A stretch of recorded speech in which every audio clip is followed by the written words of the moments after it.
በጣም ድንቅ የሆነ ታሪከኛ በጣም ነበር እንጂ ኮራሁበት ባቀው እንዴት ደስ ባለኝ ነበር።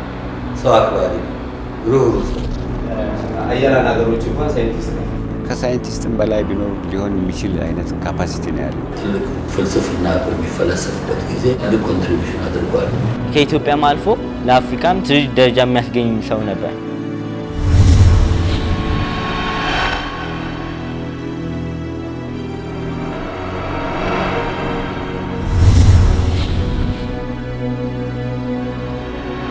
አንድ ሰው በህይወት ዘመን ውስጥ በሁሉም የኑሮ ዘርፍ እድገት ሊያስመዘግብ የሚችል ቢሆንም እድለኛ ሰው ግን ምሳሌ መሆን የሚችል ሰው ነው።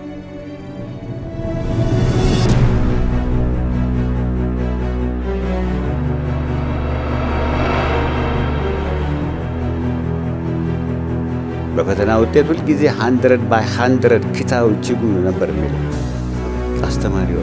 ትልቅ ሳይንቲስቶች፣ ኢንጂነሮች ከሞላው አሜሪካ በተሰበሰቡበት ቦታ ውስጥ መግለጫ በፓወርፖይንት ሲሰጥ ሁላቸውም እንደው ልክ አፋቸው ይዘው ነበር የሚመለከቱ።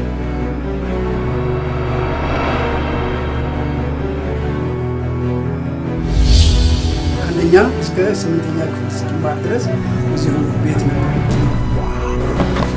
ስቴላ እንደምን ባስኬትቦል ጫወት ነበር። ቅጣው ማለት እውነተኛ ኢትዮጵያ ልጅ ማለት ነው።